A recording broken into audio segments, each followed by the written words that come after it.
Welcome to the Baseface Network.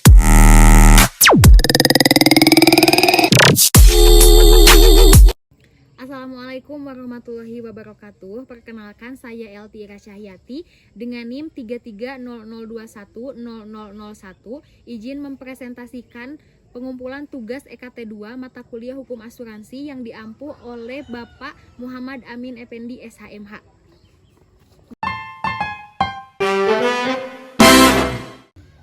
Baik, yang pertama, saya akan memaparkan mengenai pengertian asuransi.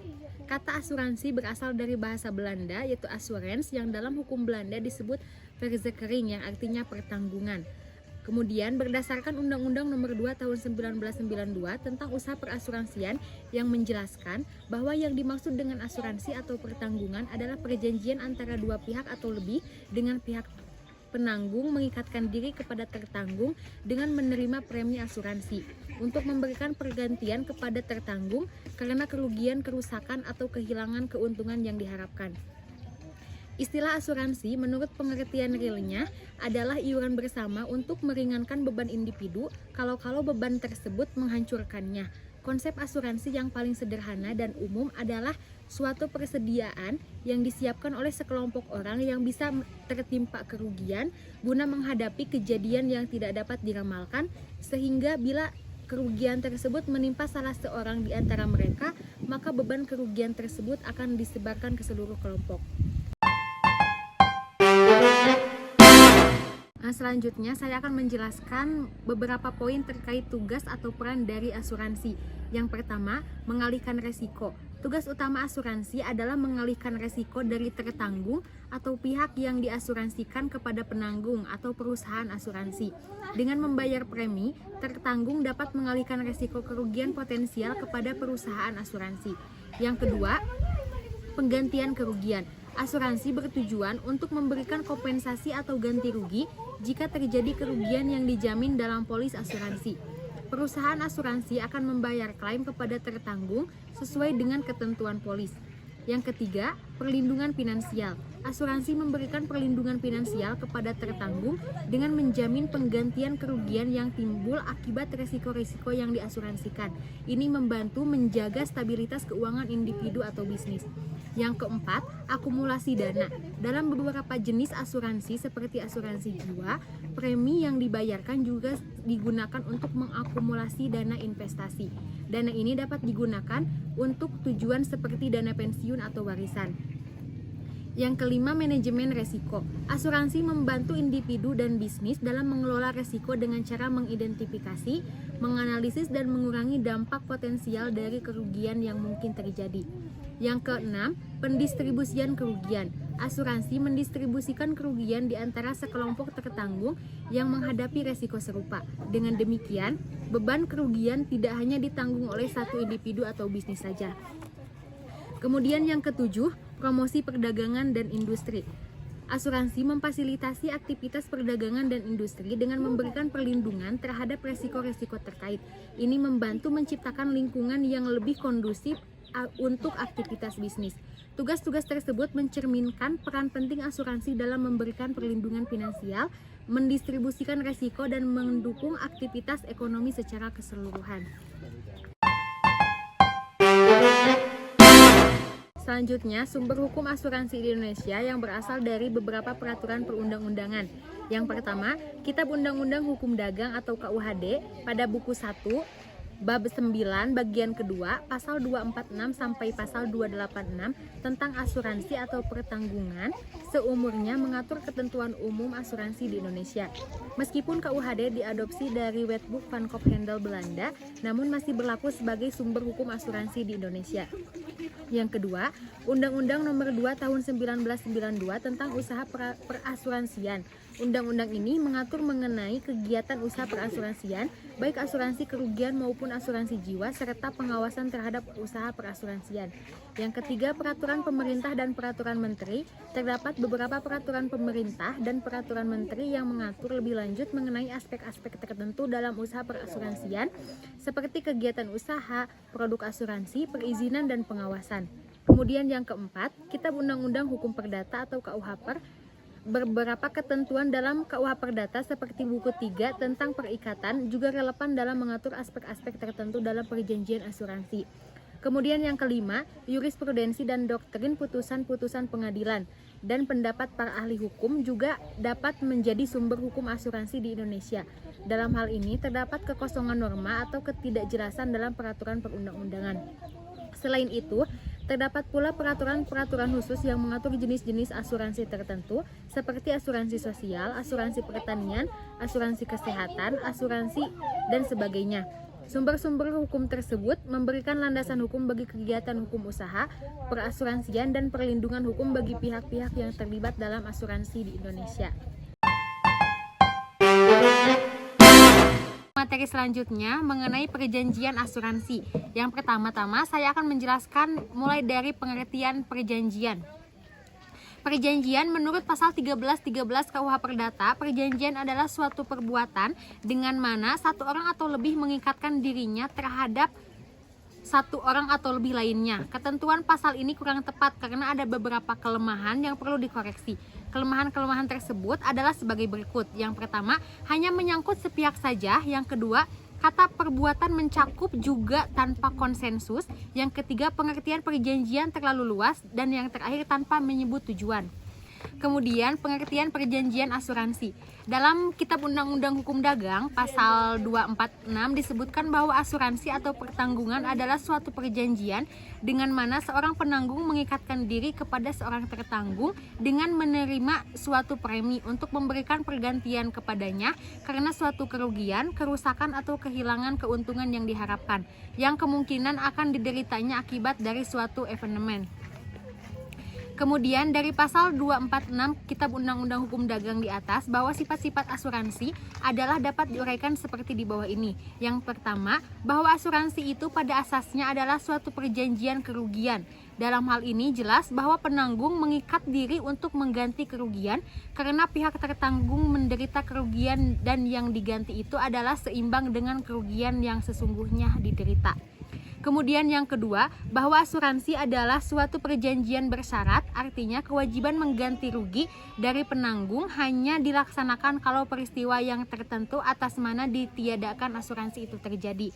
Dan yang terakhir, asuransi adalah suatu perjanjian timbal balik, artinya bahwa kewajiban penanggung mengganti rugi dihadapkan dengan kewajiban tertanggung membayar premi, itu tidak bersyarat atau tidak digantungkan pada suatu syarat.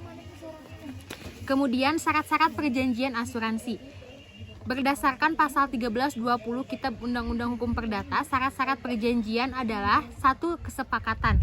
Sebelum ada persetujuan, biasanya pihak-pihak mengadakan perundingan atau negotiation. Pihak yang satu memberitahu kepada pihak yang lain mengenai benda yang menjadi objek, pengalihan resiko, pembiayaan premi, evenement, ganti kerugian, dan syarat-syarat khusus asuransi. Kemudian yang kedua, kewenangan. Kewenangan berbuat ada yang bersifat subjektif dan ada yang bersifat objektif. Kewenangan subjektif artinya sudah dewasa, yakni mencapai 21 tahun atau sudah kawin walaupun belum berusia 21 tahun menurut pasal 1330 Kitab Undang-Undang Hukum Perdata. Sehat ingatan, tidak berada di bawah perwalian atau pemegang kuasa yang sah. Yang ketiga, suatu hal tertentu. Suatu hal tertentu merupakan pokok perjanjian, objek perjanjian, prestasi yang diwajib dipenuhi. Objek tertentu dalam perjanjian asuransi adalah objek yang diasuransikan, dapat berupa harta kekayaan dan kepentingan yang melekat pada harta kekayaan atau asuransi kerugian, dapat berupa jiwa dan raga manusia.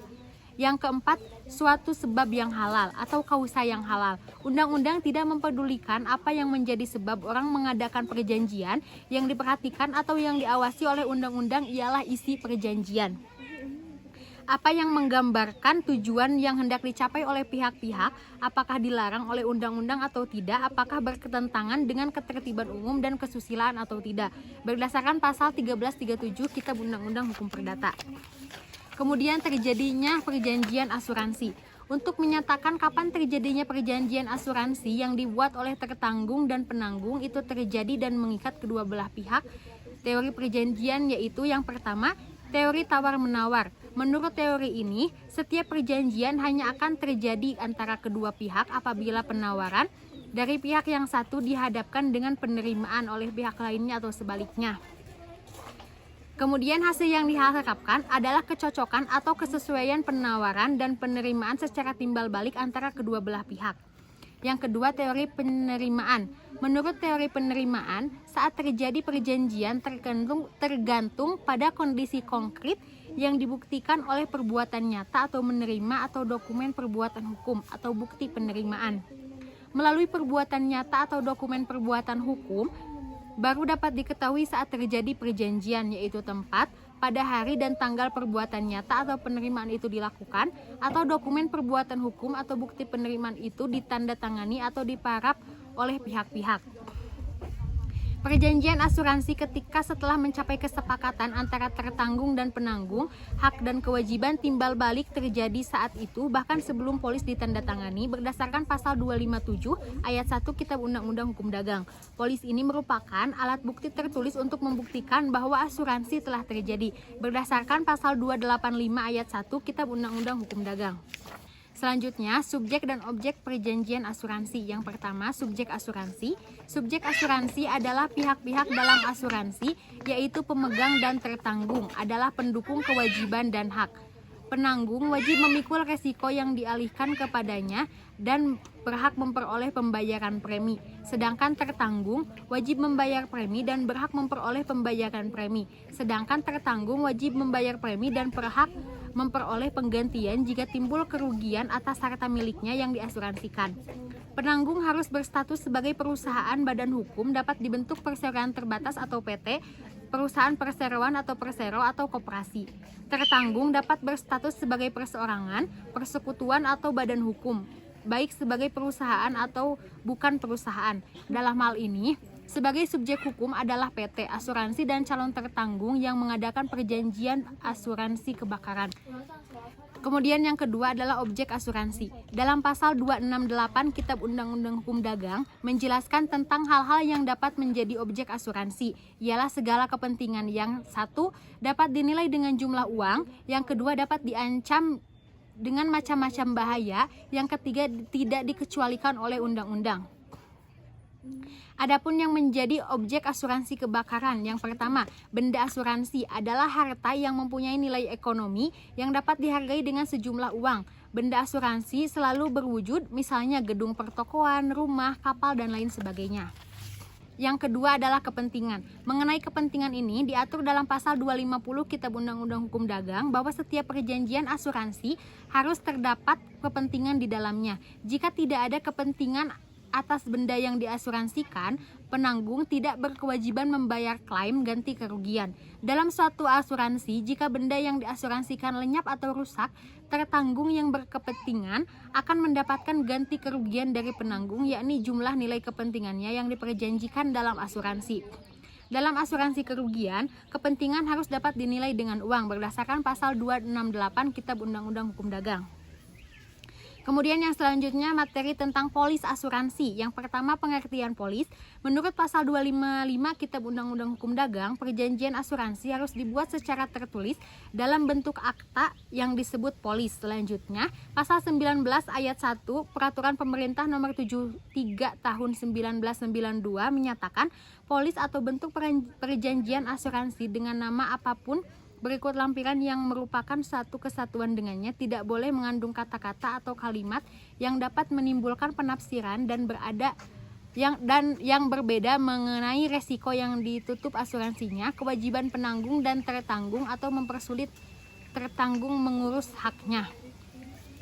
Kemudian yang kedua, fungsi polis. Berdasarkan ketentuan pasal 255 Kitab Undang-Undang Hukum Dagang dan pasal 19 ayat 1 Peraturan Pemerintah Nomor 73 Tahun 1992 di atas, maka dapat dipahami bahwa polis berfungsi sebagai alat bukti tertulis yang menyatakan bahwa telah terjadi perjanjian asuransi antara tertanggung dan penanggung. Apabila terjadi peristiwa yang menimbulkan kerugian, maka polis menjadi dasar bagi tertanggung untuk mengajukan tuntutan ganti kerugian kepada penanggung. Sedangkan bagi penanggung adalah sebagai dasar untuk mengetahui sampai di mana bertanggung jawab terhadap peristiwa yang menimbulkan kerugian tersebut. Menurut ketentuan pasal 259 Kitab Undang-Undang Hukum Dagang, setiap polis asuransi harus memuat yang pertama, hari dan tanggal ditutupnya perjanjian asuransi, nama tertanggung untuk diri sendiri atau untuk pihak ketiga, uraian yang jelas mengenai objek pertanggungan, jumlah penanggungan, epenemen yang ditanggung, saat mulai dan berakhirnya epenemen yang menjadi tanggungan penanggung, yang terakhir premi asuransi. Kemudian tentang berakhirnya perjanjian asuransi. Perjanjian asuransi berakhir apabila yang pertama, jangka waktu berlakunya sudah habis. Asuransi biasanya diadakan untuk jangka waktu tertentu, misalnya 1 tahun. Jangka waktu ini biasanya terdapat pada asuransi kebakaran kendaraan bermotor. Ada juga asuransi yang diadakan untuk jangka waktu yang lama, misalnya 10 tahun sampai 20 tahun lebih, yang biasanya terdapat pada asuransi jiwa.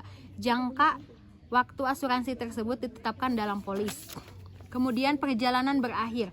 Asuransi dapat diadakan berdasarkan perjalanan. Asuransi berakhir apabila perjalanan berakhir atau tiba di tempat tujuan. Yang ketiga, terjadi epenemen diikuti klaim. Dalam polis dinyatakan terhadap epenemen apa saja asuransi itu diadakan. Apabila sementara asuransi berjalan terjadi epenemen yang ditanggung dan menimbulkan kerugian, penanggung ia akan menyelidiki apakah benar tertanggung mempunyai kepentingan terhadap benda yang diasuransikan. Yang keempat, asuransi berhenti atau dibatalkan. Berhentinya asuransi dapat terjadi karena kesepakatan antara tertanggung dan penanggung, misalnya karena premi tidak dibayar ataupun karena faktor di luar kemauan tertanggung dan penanggung, seperti terjadi pemberatan resiko setelah asuransi berjalan. Yang kelima, asuransi gugur. Asuransi gugur biasanya terdapat dalam asuransi pengangkutan. Jika objek yang diasuransikan tidak jadi diangkut, maka asuransi gugur. Tidak jadi diangkut dapat terjadi karena kapal tidak jadi berangkat atau baru akan melakukan perjalanan tetapi dihentikan. Berakhirnya perjanjian asuransi dapat terjadi karena kemungkinan sebagai berikut. Yang pertama, dalam hal tertanggung memberi keterangan yang tidak benar atau menyembunyikan fakta sebenarnya mengenai keadaan objek yang diasuransikan berdasarkan pasal 251 Kitab Undang-Undang Hukum Dagang. Yang kedua, jika sudah diketahui bahwa sudah ada kerugian sebelum atau pada saat dibuatnya perjanjian asuransi berdasarkan pasal 269 Kitab Undang-Undang Hukum Dagang. Yang ketiga, jika perjanjian asuransi dengan sengaja dibuat untuk mencari keuntungan dengan itikat tidak baik, penipuan dan kecurangan sehingga merugikan pihak penanggung berdasarkan pasal 282 Kitab Undang-Undang Hukum Dagang. Kemudian yang terakhir, penutupan perjanjian asuransi atas objek asuransi yang menurut peraturan perundang-undangan tidak boleh diperdagangkan berdasarkan pasal 599 ayat 4 Kitab Undang-Undang Hukum Dagang. Baik, untuk pembahasan selanjutnya mengenai asuransi jiwa. Pengertian asuransi jiwa sudah tercakup dalam pasal 1 ayat 1 Undang-Undang Nomor 2 Tahun 1992. Apabila pasal 1 ayat 1 Undang-Undang Nomor 2 Tahun 1992 dipersempit hanya melingkupi jenis asuransi jiwa, maka asuransi jiwa adalah perjanjian antara dua pihak atau lebih dengan mana pihak penanggung mengikatkan diri kepada tertanggung dengan menerima premi untuk memberikan suatu pembayaran yang didasarkan atas meninggal atau hidupnya seseorang yang diasuransikan. Asuransi jiwa memberikan uang pertanggungan kepada yang ditinggalkan, yaitu anak, orang tua, atau yang lainnya sesuai dengan ahli waris yang ditunjuk bila tertanggung meninggal. Sifat resiko asuransi jiwa adalah pasti terjadi dan bisa terjadi setiap saat. Asuransi jiwa akan memberikan jaminan agar lebih tenang jika terjadi apa-apa yang tidak diinginkan, termasuk kesehatan, ancaman kecelakaan, atau kematian. Kerjasama asuransi jiwa dikoordinir oleh perusahaan asuransi yang bekerja atas dasar hukum bilangan besar yang menyebabkan resiko kepada orang-orang yang mau bekerja sama disebut dengan istilah the law of large number. Pengertian the law of large number sendiri adalah memindahkan dampak kerugian atau resiko dari seorang individu kepada sebuah kelompok dan membagi kerugian atau resiko tersebut kepada seluruh anggota kelompok. The law of large number diterapkan pada perusahaan asuransi sebagai metode untuk memprediksi kemungkinan kerugian di hari depan. Perusahaan asuransi mengumpulkan informasi tertentu tentang sekelompok orang agar dapat mengenali atau mengidentifikasikan pola kerugian yang dialami oleh orang-orang tersebut. Berdasarkan keterangan dan data yang dikumpulkan, perusahaan asuransi dapat memprediksi jumlah kerugian yang akan timbul dalam kelompok tertentu dengan lebih akurat. Artinya, perusahaan asuransi dapat memprediksi jumlah yang akan meninggal, cacat, atau sakit dari kelompok tertentu. Asuransi jiwa cenderung disebut sebagai asuransi untuk biaya besar atau kadangkala disebut sebagai tabungan untuk mendapat uang besar karena asuransi jiwa berbeda dengan asuransi kesehatan yang hanya mengandalkan sebuah kartu yang manfaatnya sudah diatur secara terperinci. Sistem pada asuransi jiwa adalah manfaat langsung diberikan secara tunai tanpa harus menunggu tagihan rumah sakit. Manfaat asuransi jiwa juga sebagai tabungan untuk memperoleh uang besar karena tabungan masa tua berdiri sendiri tanpa berdampak pada manfaat lainnya di mana semua sudah dirancang dan direncanakan di awal. Asuransi jiwa diatur dalam Kitab Undang-Undang Hukum Dagang buku 1 bab 10 pasal 302 dan pasal 308 Kitab Undang-Undang Hukum Dagang yang memperbolehkan orang mengasuransikan jiwanya. Akan tetapi, definisi asuransi dalam pasal 1 ayat 1 Undang-Undang Nomor 2 Tahun 1992 yang dijadikan titik tolak pembahasan. Menurut ketentuan pasal 302 Kitab Undang-Undang Hukum Dagang, jiwa seseorang dapat diasuransikan untuk keperluan yang berkepentingan, baik untuk selama hidupnya maupun untuk waktu yang ditentukan dalam perjanjian. Selanjutnya, dalam pasal 308 Kitab Undang-Undang Hukum Dagang, ditentukan bahwa orang yang berkepentingan dapat mengadakan asuransi itu bahkan tanpa diketahui atau tanpa persetujuan orang yang diasuransikan jiwanya. Berdasarkan kedua pasal tersebut, jelaslah bahwa setiap orang dapat mengasuransikan jiwanya. Asuransi jiwa dapat diadakan selama hidup atau selama jangka waktu tertentu yang ditetapkan dalam perjanjian. Sehubung dengan uraian pasal-pasal perundang-undangan tersebut, Purwo Sujipto memperjelas lagi pengertian asuransi jiwa dengan mengemukakan definisi pertanggungan jiwa adalah perjanjian timbal balik antara penutup atau pengambil asuransi dengan penanggung, dengan mana penutup asuransi mengikatkan diri selama jalannya pertanggungan membayar uang premi kepada penanggung. Sedangkan penanggung sebagai akibat langsung dari meninggalnya orang yang jiwanya dipertanggungkan atau telah lampaunya suatu jangka waktu yang diperjanjikan, mengikatkan diri untuk membayar sejumlah uang tertentu kepada orang yang ditunjuk untuk asuransi sebagai penikmatnya. Yang kemudian, jenis dan manfaat asuransi. Yang pertama, asuransi jiwa berjangka.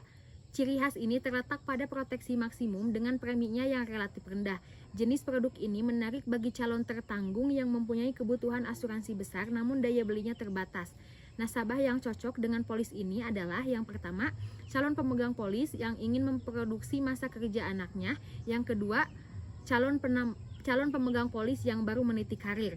Kemudian, asuransi jiwa seumur hidup. Ciri khas asuransi ini adalah jenis dasar asuransi permanen yang memberi proteksi asuransi jiwa seumur hidup. Nasabah yang cocok dengan produk ini adalah yang pertama, calon pemegang polis yang ingin memiliki proteksi jiwa sekaligus menghasilkan dana tabungan yang dapat dipakai untuk kebutuhan darurat. Yang kedua, calon pemegang polis yang membutuhkan proteksi penghasilan permanen. Yang ketiga, calon pemegang polis yang ingin mendapat sejumlah pertumbuhan modal investasi. Kemudian yang selanjutnya, asuransi jiwa dwiguna. Ciri khas asuransi ini adalah proteksi yang memberikan jumlah uang pertanggungan saat tertanggung meninggal dalam periode tertentu dan sekaligus memberikan seluruh uang pertanggungan jika ia masih hidup pada masa akhir penanggungan. Selain memiliki nilai tunai, ada juga dana yang dikeluarkan secara berjangka sebelum masa kontrak asuransi berakhir, misalnya dana untuk pendidikan anak. Kemudian nasabah yang cocok untuk produk ini adalah yang pertama, calon pemegang polis yaitu hendak menabung untuk kepentingan pendidikan anak. Yang kedua, calon pemegang polis yang ingin mengumpulkan uang untuk membeli rumah. Yang ketiga, calon pemegang polis yang ingin memiliki dana pensiun. Kemudian asuransi jiwa menyediakan manfaat sebagai berikut, diantaranya penyakit kritis yang biasanya sebagai program tambahan atau disebut dengan istilah rider. Kemudian kecelakaan yang mengakibatkan meninggal atau cacat total. Yang ketiga, meninggal karena sakit. Dan yang terakhir, tabungan masa tua. Asuransi jiwa seharusnya dimiliki oleh orang-orang yang sudah berkeluarga, telah bekerja dan mempunyai tanggungan, karena asuransi jiwa berfungsi menanggulangi risiko kehilangan nilai ekonomi seperti kondisi aset sekarang, berapa lama aset tersebut akan menghasilkan pendapatan, dan berapa besar pendapatan yang akan dihasilkan pada masa depan. Demikian pemaparan materi untuk pemenuhan tugas EKT 2 mata kuliah Hukum Asuransi yang diampu oleh Bapak Muhammad Amin Effendi SHMH. Terima kasih. Wassalamualaikum warahmatullahi wabarakatuh.